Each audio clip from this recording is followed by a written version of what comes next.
Psalm 78. Tell the coming generation.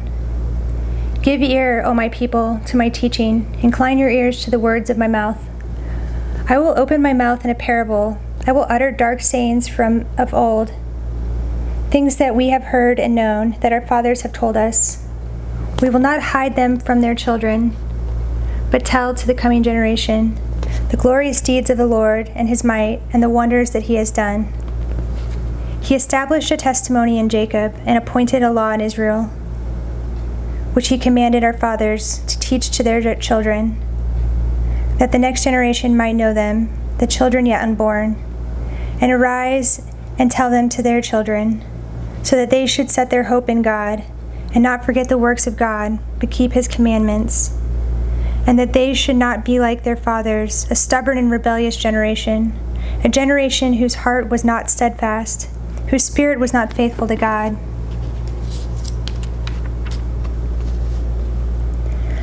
The Ephraimites, armed with the bow, turned back on the day of battle. They did not keep God's covenant, but refused to walk according to his law. They forgot his works and the wonders that he had shown them. In the sight of their fathers he performed wonders. In the land of Egypt, in the fields of Zoan, he divided the sea and let them pass through it, and made the waters stand like a heap. In the daytime he led them with a cloud, and in the night with a fiery light. He split rocks in the wilderness, and gave them drink abundantly as from the deep. He made streams come out of the rock, and caused waters to flow down like rivers. Yet they sinned still more against him, rebelling against the Most High in the desert. They tested God in their heart by demanding the food they craved. They spoke against God, saying, "Can God spread a table in the wilderness?" He struck the rocks so that water gushed out and streams overflowed. Can he also give bread or provide meat for his people? Therefore, when the Lord heard, he was full of wrath. A fire was kindled against Jacob. His anger rose against Israel, because they did not believe in God and did not trust his saving power. Yet he commanded the skies above and opened the doors of heaven, and he rained down on them manna to eat and gave them the grain of heaven. Man ate of the bread of the angels. He sent them food in abundance. He caused the east wind to blow in the heavens, and by his power he led out the south wind. He rained meat on them like dust, winged birds like the sand of the seas. He let them fall in the midst of their camp, all around their dwellings. And they ate, and they were well filled, for he gave them what they craved. But before they had satisfied their craving, while the food was still in their mouths, the anger of God rose against them, and he killed the strongest of them, and laid low the young men of Israel. In spite of all this, they still sinned. Despite his wonders, they did not believe. So he made their days vanish like a breath, and their years in terror. When he killed them, they sought him. They repented and sought God earnestly. They remembered that God was their rock, the Most High God their Redeemer. But they flattered him with their mouths. They lied to him with their tongues. Their heart was not steadfast toward him. They were not faithful to his covenant. Yet he, being compassionate, atoned for their iniquity and did not destroy them. He restrained his anger often and did not stir up all his wrath. He remembered that they were but flesh, a wind that passes and comes not again. How often they rebelled against him in the wilderness and grieved him in the desert. They tested God again and again and provoked the Holy One of Israel. They did not remember his power or the day when he redeemed them from the foe, when he performed the signs in Egypt and his marvels in the field of Zoan. He turned their rivers to blood so that they could not drink of their streams. He sent among them swarms of flies, which devoured them, and frogs, which destroyed them. And he gave their crops to the destroying locusts, and the fruit of their labor to the locust. He destroyed their vines with hail, and their sycamores with frost. He gave over their cattle to the hail, and their flocks to thunderbolts.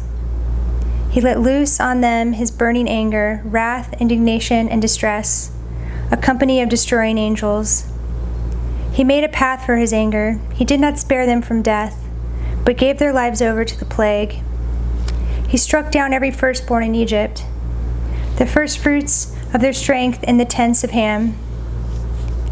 Then he led out his people like sheep and guided them in the wilderness like a flock. He led them in safety so that they were not afraid, but the sea overwhelmed their enemies. And he brought them to his holy land, to the mountain which his right hand had won. He drove out nations before them. He apportioned them for a possession and settled the tribes of Israel in their tents. Yet they tested and rebelled against the Most High God and did not keep his testimonies, but turned away and acted treacherously like their fathers. They twisted like a deceitful bow. For they provoked him to anger with their high places. They moved him to jealousy with their idols. When God heard, he was full of wrath, and he utterly rejected Israel.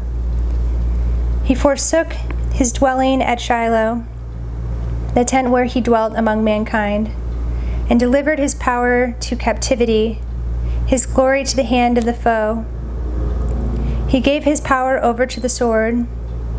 He gave his people over to the sword, and vented his wrath on his heritage.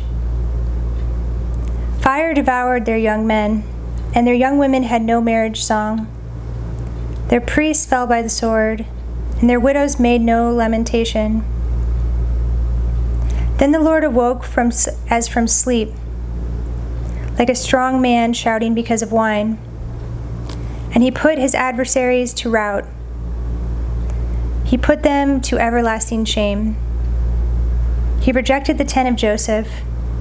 He did not choose the tribe of Ephraim, but he chose the tribe of Judah, Mount Zion, which he loves. He built a sanctuary like the high heavens, like the earth, which he has founded forever. He chose David his servant, and he took him from the sheepfolds, from following the nursing ewes he brought him, to shepherd Jacob his people, Israel his inheritance. With upright heart he shepherded them, and guided them with his skillful hand.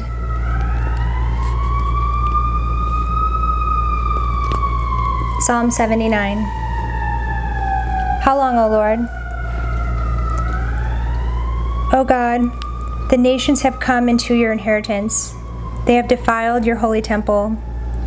They have laid Jerusalem in ruins. They have given the bodies of your servants to the birds of the heavens for food, the flesh of your faithful to the beasts of the earth. They have poured out their blood like water all around Jerusalem, and there is no one to bury them. We have become a taunt to our neighbors, mocked and derided by those around us. How long, O Lord? Will you be angry forever? Will your jealousy burn like fire? Pour out your anger on the nations that do not know you, and on the kingdoms that do not call upon your name, for they have devoured Jacob and laid waste his habitation. Do not remember against us our former iniquities. Let your compassion come speedily to meet us, for we are brought very low.